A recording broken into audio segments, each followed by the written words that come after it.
This presentation is going to cover Chapter 5 from Geosystems Core on water resources. So the topics that we will consider will be water on Earth, the soil water budget concept, surface water and groundwater resources, overuse of groundwater, our water supply, water scarcity, and conclude with the concept of the new normal. Here are some review questions that could potentially appear on an exam, and their big picture concepts. Where does water exist on Earth? What is the nature of groundwater? And what is the future of our water resources? So when we think about the origin and distribution of water on our planet, it's important to consider outgassing, which means the discharge of gases by Earth. And originally, this released massive quantities of water and water vapor from within the crust. This process still happens today, and it began at Earth's beginning. So water appears in many forms on Earth. This is an example of steam from a geyser. And the distribution of water on Earth is not even across all parts. The oceans contain about 97% of all water, and fresh water is less than 3% of all of the water. And of this, most of it is locked in ice or in groundwater that lies below the surface. When we think about the Earth, there are land and water hemispheres. So we talked earlier about northern hemispheres and southern hemispheres, but if we look at the Earth in this way, you can see that viewing the Earth at approximately 180 degrees, or the international dateline, it appears to be a water planet, mostly water. If we rotate that Earth and now we're viewing the prime meridian is just off center of the example in B, then the Earth is mostly land. But overall, 75% of the Earth is covered in water. But going back to the water content on Earth, if the first circle represents all of the water on Earth, you can see that 97.2% is in the ocean. The 2.8% remaining is fresh water, and this is mostly ice sheets and glaciers, 68.7%. There's also groundwater and other, and then of the fresh water, surface water is represented by the last circle, and 87% is lakes, with the remaining being liquid fresh water, rivers, and swamps. There's a worldwide equilibrium or balance. Some water vapor escapes to space or breaks down into new components, a very small amount, but the amount on Earth remains relatively unchanged. Sea levels change due to changes in ice amount. When we talk about the hydrological cycle, the various forms of water on our planet, including water, water vapor, ice, and energy, circulate around the planet, and they have for billions of years. Here's a diagram of the water cycle, and the percents are shown in triangles on this diagram. And please note that all evaporation is accounted for 86% from the ocean in yellow and 14% from land. And that all of the evaporation does equal the amount of precipitation. So we have 78% precipitation occurring over the ocean, with 22% occurring over land. We also see various parts of the water cycle here. We have atmospheric advection of water vapor, cloud formation, evaporation and transpiration on land, and please note that there is also surface runoff and then groundwater flow. And so moisture in the atmosphere is carried inland by the wind, and it's balanced by surface runoff that ultimately returns some of the water back to the ocean. So with the concept of a soil water budget, precipitation is the input, and the output is evaporation and transpiration. Transpiration is a process that is done by plants where they release water, and you can make a budget for continental, regional, or local scales. It helps to evaluate water availability in an area. Here's a diagram showing the soil water budget, and we have precipitation with a plus sign, and evaporation, runoff to streams, transpiration from plants, and then gravitational movement downward all have minus signs.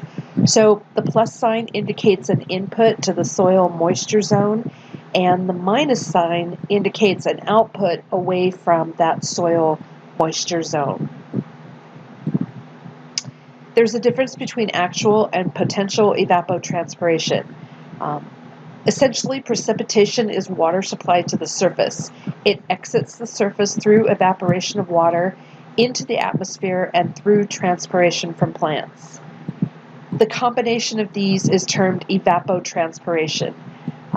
With these two abbreviations, ACTET and POTET, we're talking about portions of the equation that represents this soil water budget, and actual evapotranspiration is defined as the amount of water that returns through the atmosphere through evapotranspiration. And potential evapotranspiration is the amount of water that would evaporate and transpire if the water supply was always present. So you can think of it as a capacity. Here we see an example of an oasis in a desert area, and these types of oases are possible because the plants are accessing the water table.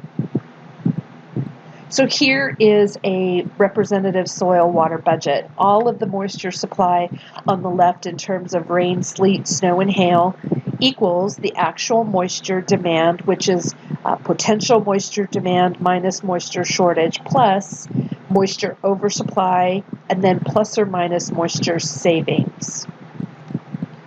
With soil moisture, precipitation and runoff will add or increase soil moisture. Recharge of soil moisture by precipitation and percolation into the ground occurs, and as it diminishes, plants are negatively affected. Here's an example of soil moisture on the east coast of the United States, and you can see that through the various shades of greens and blues here, the coastal areas and then portions of South Carolina up into West Virginia are the most concentrated in terms of soil moisture. A drought is an example of what we call water deficit. So when less precipitation and higher temperatures produce drier conditions over an extended period of time, we have a drought. A meteorological drought is a degree of dryness that's compared to a regional average. Agricultural drought is shortages of precipitation and soil moisture that affect the overall water or drought yields. Hydrological drought are effects of rain and snow shortages on water supply. Socioeconomic drought is reduced water by humans, and that causes resource shortages. And droughts can lead to increased forest fire severity in places, particularly Southern California.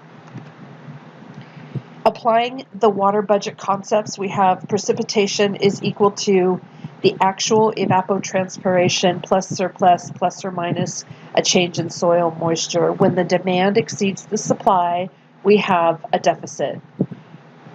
When the supply exceeds the demand, there's a water surplus. So land use also can affect water budget. And land use is how humans are using the land for agriculture, forestry, recreation, etc. Here is a soil water budget concept, and you can see the amounts of annual precipitation are the highest along the Pacific Northwest and along the Gulf of Mexico, with the lowest amounts of annual precipitation occurring in California and Arizona and parts of New Mexico, extending up into Nevada, Idaho, Oregon, and Washington. The annual potential evapotranspiration is shown here. So this is the potential that could happen if water were always available. You can see an example here of a forest fire, and these are aggravated by drought when we experience drought, not only is there a lack of moisture in the ecosystem, there is a massive die-off of plants, and that can increase the fuel for fires. If you look at a water budget graph, on the x-axis we have months of the year, on the y-axis we have amounts of soil moisture represented on the left in millimeters, on the right in inches. And the different lines are showing potential and actual amounts of water. And so the colored polygons show blue is surplus, the green is soil moisture utilization, the light blue is soil moisture recharge, and the tan color is a deficit. So anywhere that you are experiencing a higher potential than the actual amount of water, as you can see by that green line, anything above that is going to be a moisture deficit. And again, the definition of that is where potential exceeds actual. A surplus will fluctuate, and it fades during the warm and dry season as water in the soil is utilized. When we talk about surface water resources, streams are intermittent, which means that they flow occasionally, or they can be perennial, which means that they flow constantly. Total stream flow stems from surface runoff, subsurface flow, and groundwater. The highest stream flow in the world occurs in the ITCZ, or the Intertropical Convergence Zone region. Here's an example, a map showing millimeters per year of surface and groundwater resources.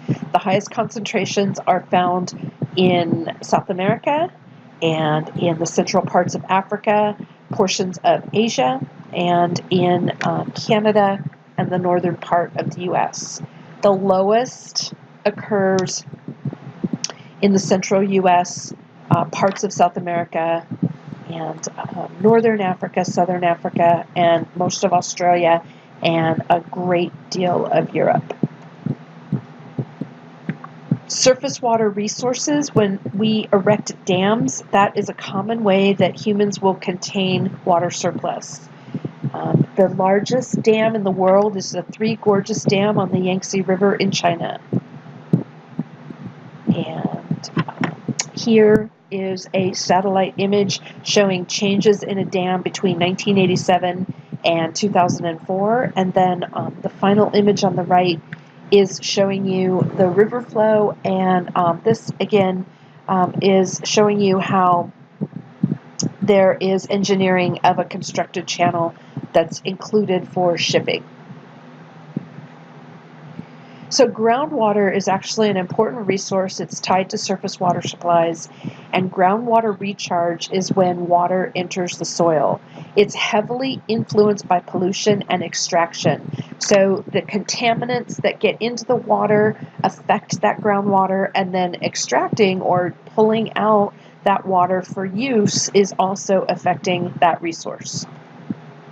Here is a map of the United States and Canada showing you the High Plains Aquifer, and you can see that the water course is shown with the blue lines, and then we have differences between a productive aquifer, a consolidated rock aquifer, and combination aquifer. If we look at a worldwide source of aquifers, you can see that they do cover all of the land actually, and that the major aquifers cover a majority of the land on Earth. So excess surface water enters through what is called a zone of aeration. Soil and rock are less than saturated, and there's pore space in the rock that contains air, and porosity depends on the arrangement, size, and shape of the particles. It's either permeable, which means water can get through, or impermeable, water can't. Water then reaches the zone of saturation where the pores fill completely with water, and the upper limit of that water that collects in this zone is called the water table. An aquifer is a subsurface rock layer that is permeable to water flow, and this actually stores vast quantities of water. Confined or unconfined are the two types of aquifers. In a confined, it's impermeable above and below, and unconfined is permeable above, which means it's easier to recharge. Here's a cross-section of an aquifer showing the confined aquifer on the left, and we have our zone of saturation. There is an unconfined aquifer on the right, and because it's unconfined, refill is much easier than on the confined aquifer where it's not possible. We can see some examples of human interactions. We have a well, we have an artesian well, and we also have a septic system which is has the potential to pollute the water source, as are the spills and leaks and landfill. Also, any pollutions that get into the air above the buildings shown can also contaminate water sources. So springs, stream flows, and wells are vocabulary words you should be familiar with. A spring is where a water table intersects with the surface. Groundwater can enter stream channels to flow as surface water. We also have artesian wells. In some confined aquifers, the water is under pressure and may rise to the surface naturally. Here's an example of impermeable and permeable rock underneath the surface, and the springs are natural features that occur when water flows from an aquifer and through a permeable rock layer to the surface. On the right is an example of a spring-fed creek in Nebraska that is flowing from the High Plains aquifer. With groundwater mining, this is the process where water is pumped from a well to the surface. Overdraft occurs if the pumping rate exceeds the recharge rate, and it can be a threat on freshwater supplies, and in fact is a current threat worldwide. High Plains aquifer overdraft, the water table has lowered over 30 meters in some areas. When the water table lowers, the accessibility by wells and by drilling becomes more and more difficult. North America has the largest underground reservoir. So here is our two maps on the left showing you the average depth of this aquifer, called the High Plains aquifer, is the greatest underneath Nebraska. And you can see on the right that there was a decrease in water level between 1950 and 2011. The greatest increase occurred underneath Kansas and Texas and is represented by the red areas of those polygons. Overdraft is leading to subsidence or sinking of the land. And so here is a pretty dramatic picture showing you where the water level was in the San Joaquin Valley of California in 1925, then in 1955, and then in 1977, and it's even lower now. So there's new threats to the High Plains aquifer. The Keystone XL pipeline system would run dangerously close to the water table in some places. And you can see here that the red line is showing the existing pipeline, and then the dotted line is a proposed addition, and all of this will impact the water table for millions of Americans and for several 100,000 kilometers of land. So worldwide water use is increasing at twice the rate of population growth. Groundwater mining is draining aquifers, and water use is not evenly distributed. You can see here by these lines the global declines in groundwater. So we have year on the x-axis, and we have total water storage on the y-axis. And you can see that North China Plain has the highest amount of total water storage, whereas the light blue line, northwestern India, has the lowest. But all of those lines between 2002 and 2013 have shown an overall decrease. So that means that our water supply is decreasing. In the United States, we have surface and groundwater sources. and they are unevenly distributed across space and seasons. 2/3 of the population and crops are located south of where most of the precipitation happens in California. And the way that we provide water to major cities and agricultural areas is through an elaborate system of aqueducts, canals, and reservoirs. So here is an example showing you a flow chart of what happens to precipitation. So we have 71% going to actual evapotranspiration, 29% to the right to surplus. And then from there we have farm, crop, and pasture below the actual evapotranspiration, forest, other vegetation, and then eventually to the atmosphere. With surplus, there's water that's withdrawn, used by steam electric power, irrigation, livestock agriculture, domestic commercial, industry, mining, and then consumed. Versus in-stream uses, which is wastewater, runoff to the ocean, and then it ends up back in the ocean. In the United States, there's a problem with surface water pollution. Point source refers to stationary known locations where it can be determined that is the source of measured pollutants. Single pipes, factories, or ships are examples of point source. Non-point source is unknown, it's less direct. It's not one particular source. So runoff containing fertilizers from many acres of agricultural land is an example. Pesticides that get into the air and fall down on our water supply. Animal waste, oil, and road salt deposits are all examples of non-point source pollution, and they all move downslope into a water supply.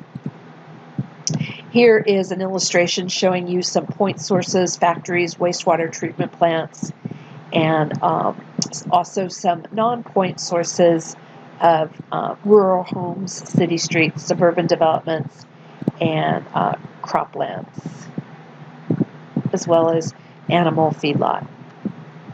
Water resources in the Southwest are linked to the Colorado River system. It flows from Colorado and Wyoming through the southwestern United States.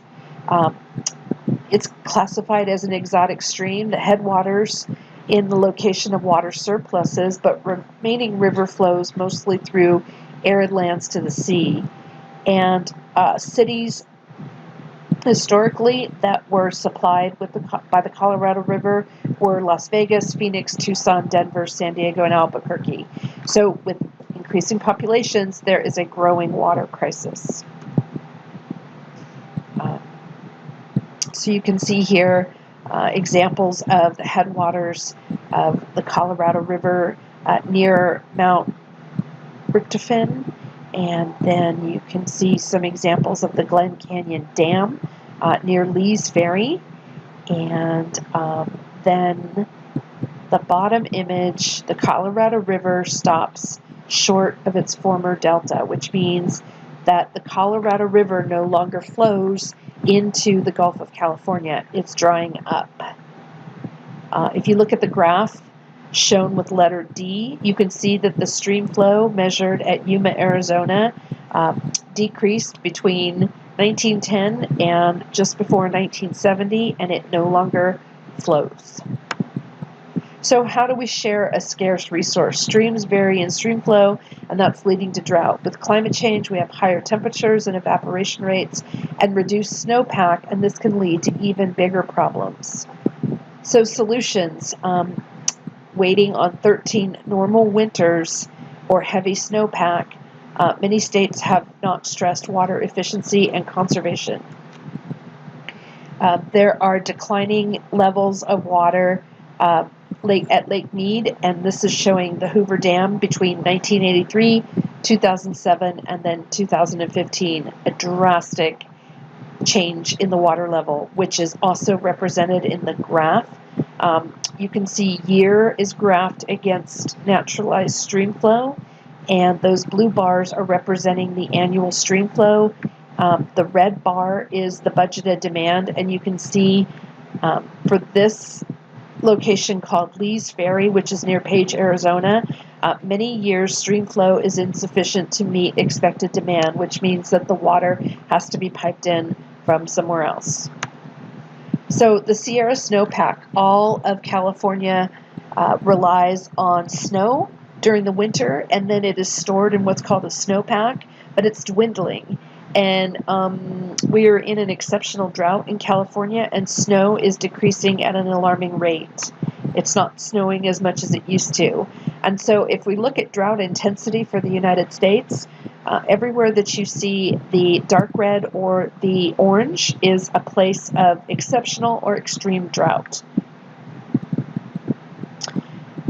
So you can look in the figure B, the Sierra Snowpack was the lowest on record when this slide was made in 2015.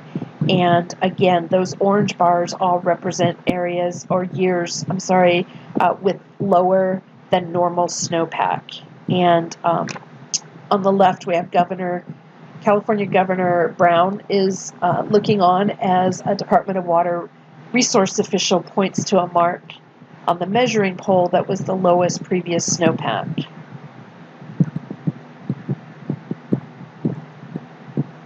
So again,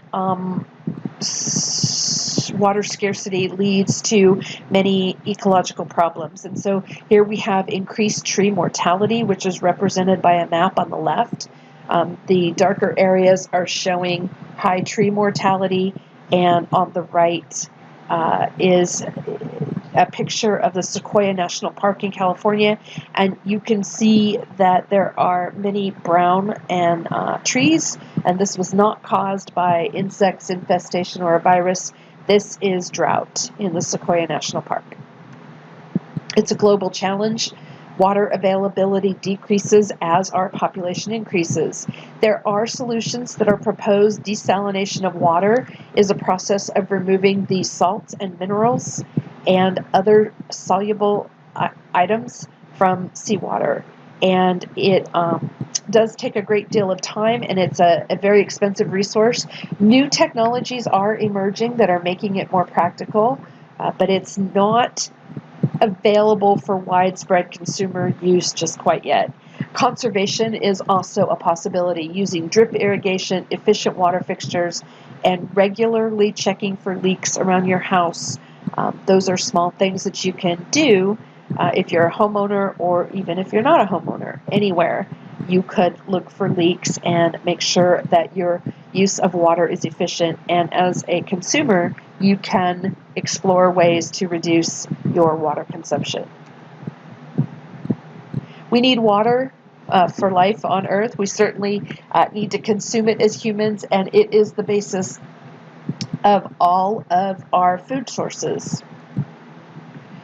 So here is an example showing you areas where they do have desalination plants that are in process, and there are some blue marble next generation projects that are going on, and there are some reservoirs in Egypt where they're doing studies, and unfortunately the data, as you can see in this bottom image, for most of the reservoirs in the world is showing a decrease in our water source.